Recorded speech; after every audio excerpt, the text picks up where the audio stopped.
So I have a question for you, Caleb. So, like Ted said, there's a lot of overlap between what he supports and what I support. We just look at it at a different way of how to get there. My concern is that a government that is as big as what it is that you're talking about is big enough to crush you. And that's effectively what we got right now. I'm Right. 100% on you with corporations and all this other crap. The middle class, such as it exists, is looted, and now we have a. I actually argue we're kind of back into a modern day state of feudalism right now. We have working class people who are kept down by debt, the inability to get education, and the way that the ruling class supports itself is by importing workers, by telling American people like me, hey, you're too stupid, you're too lazy to work. So I have to import all these other people, which is effectively stealing the human capital from other nations. I'm right there with you, 100%. My concern is a government that is as big as what is that you're advocating can then do whatever it wants, and that is my concern. After the Reds took over, overthrew the czar. I mean, between 20 million and 60 million Christians were killed because we refused to submit to the state. As a Christian, I kind of have a problem with that. So my question is for you, in a communist system, is there a hierarchy of authority? Like, is the state supreme and you've been the knee to the state, or can you say no, this is too far, I will not comply? Well, there's a couple things I'd like to respond to there. First Okay. of all, when it comes to, you're talking about the history of the Soviet Union and all of Sure. that. I mean, I think, when you say millions of Christians were killed, there was brutal suppression of Christians, no doubt, in the Soviet Union. That was absolutely wrong. But I've met the leader of the Russian Communist Party, the current leader, Gennady Okay. Zyuganov. He himself is a Russian Orthodox Christian. And he says Okay. Jesus Christ was the first communist. And that he considers what the Communist Party of the Russian Federation believes in now as part of like the coalition around Putin. He considers that to be in line with Orthodox Christianity. And that, the Russian Revolution, they were invaded immediately afterwards by 15 different countries.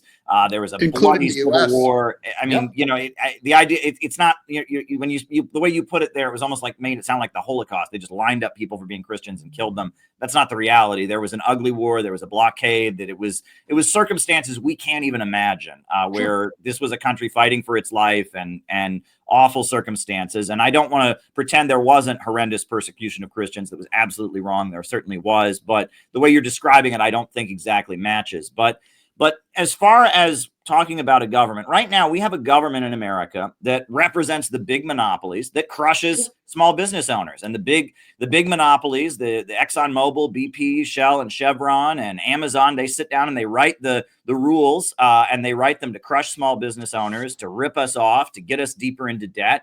And all of that. And so a lot of Americans say what we need to get the government out, right? We see the government Agreed. as a crushing force that suppresses us. And I get that. That would make sense. And that does make sense.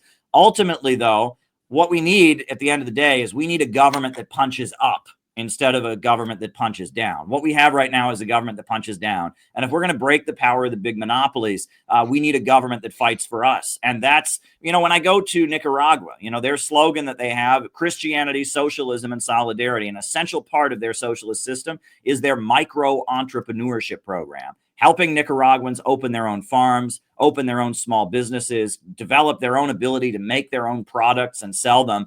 And that 21st century socialism does involve a market sector, but it involves a state that kind of protects working families and fights for them against the big monopolies and the imperialists, right? And I think that a lot of the Americans who are pivoting into the libertarianism and all that are eventually going to realize that it's not enough to just have a government, get the government out, right? We have to ultimately have a government that pushes back against the big monopolies. Now we have a government that works for the big monopolies and crushes us. But the idea we're just going to get the government off, get the government out, that's ultimately not going to solve the problem. We need popular power. And, I am all in favor of private restaurants and private hotels and private tech firms and people having a new idea and all of that. But I think things like healthcare should be available to all and shouldn't be left up to the market. I think our natural resources should be public property, and the wealth from the natural resources of the country should go into the public budget to take the burden of taxation off of us, right? Instead of us having to pay out of our paycheck, maybe we should get rich from the oil and gas that's beneath the soil, that is the birthright of all of us because we happen to be born here in this country.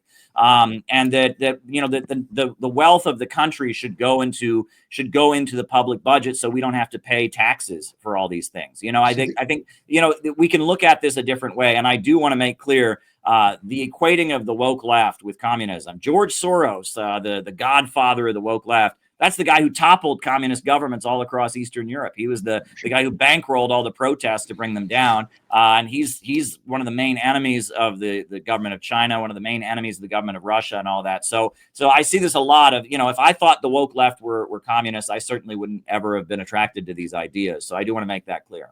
Because what you're talking about is the same with me and Ted. There's a lot of overlap with what you and me agree with. Yeah.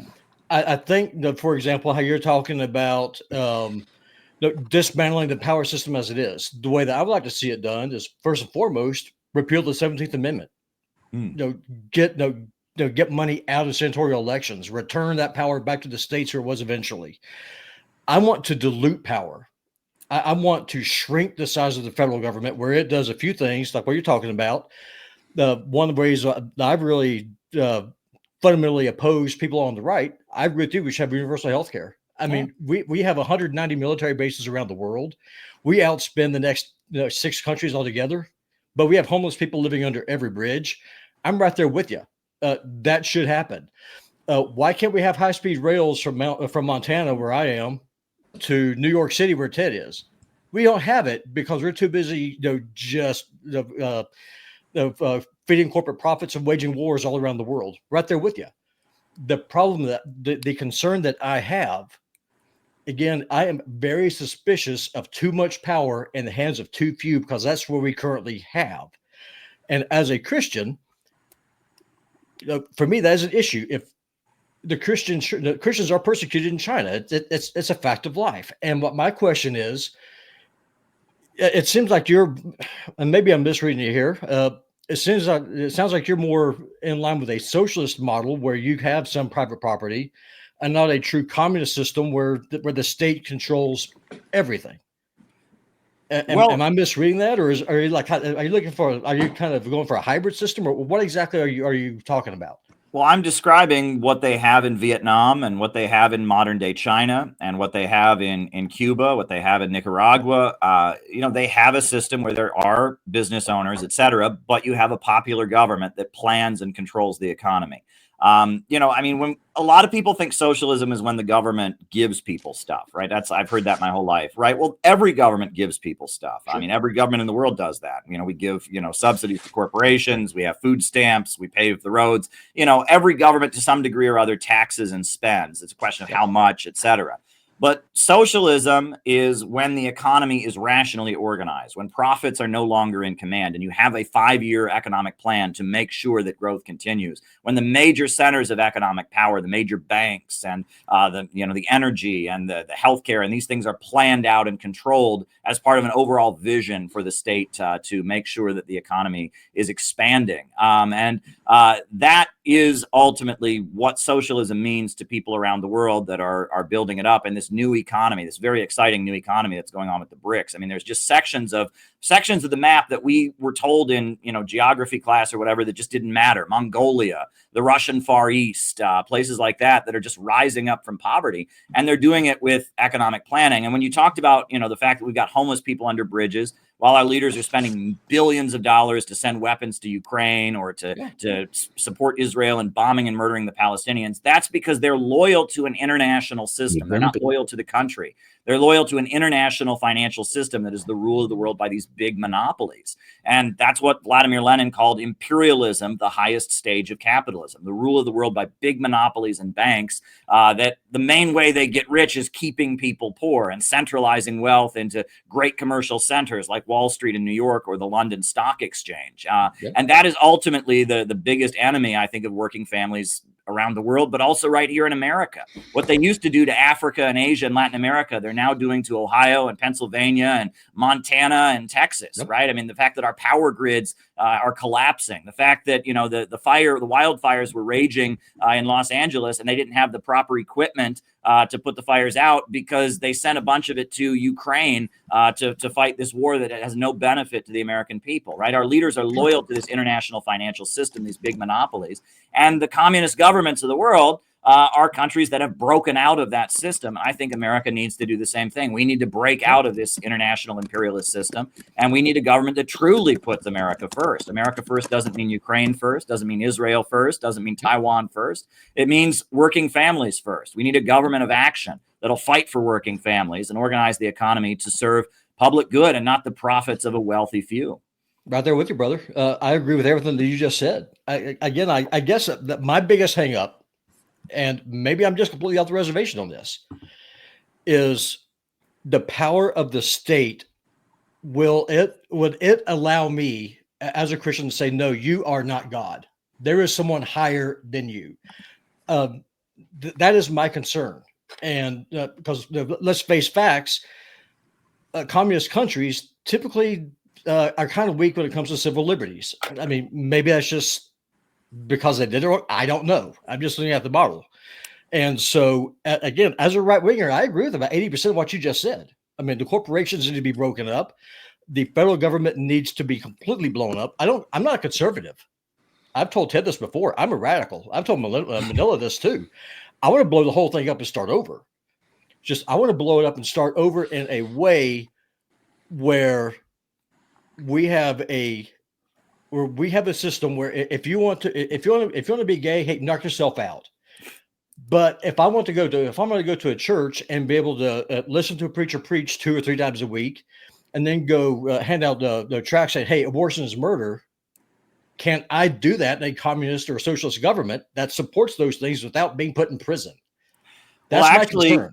In most communist countries, abortion is illegal. I mean, it's not illegal in China, but it was illegal in Stalin's Russia. If you go to Venezuela, abortion is illegal. Gay marriage is not practiced. Nicaragua has some of the strictest anti-abortion laws of any country in the world, actually. And that, 21st century socialism, I mean, modern communism tends to be very much in favor of religion, because of the fact that the Russian Revolution happened. They were a feudal society. It was kind of the church was the state.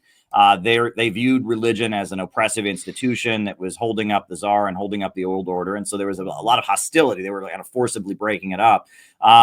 In our modern times, though, religion is much more of a personal choice. We don't have a king who has divine right by God to rule over us. And that, if anything, I hear a much more positive view of religion from communist governments around the world now, especially in Latin America, because they view religion as something that holds people together and pushes the idea that we have obligations to our fellow man and that we should care about other people. And the leader of Venezuela, Nicolas Maduro, he is Roman Catholic. His predecessor, Hugo Chavez, was also Roman Catholic. You go to Nicaragua, it's actually interesting. In the 80s, when they were emerging, the Catholic Church was somewhat sympathetic, but now it's actually Pentecostals in Nicaragua that are more supportive of Daniel Ortega and Rosario Murillo. And so it's, things have really changed. And the idea that communism is out to destroy Christianity or something, yeah, in the 20th century, that was certainly true. And but that's simply not the case now. I mean, things have really changed. As far as the issue of civil liberties, you have to admit, and this is something that, again, we don't get this in American discourse, freedom is always linked to development. When you have a really, really poor country, you don't have freedom. No one anywhere in the world talked about free speech or freedom of assembly, et cetera, until like the 1400s in Europe. And that wasn't because people were just evil until then. It was because we hadn't had the level of economic development that could create that kind of freedom. And the road to freedom is abundance, right? And the more a country develops and has economic opportunity, the freer and open it can be. But when a country is kept in poverty, when a country is having a civil war or whatever, it tends to be very, very authoritarian. And ultimately, we would like to create a world with so much wealth and so much abundance that the very need for a government could go away, that people could just kind of do what they feel like doing, from each according to his own ability to each according to his needs. But that's based on vast abundance. And in order to get there, we need to rationally plan the economy. And that's the issue there. And that, when we talk about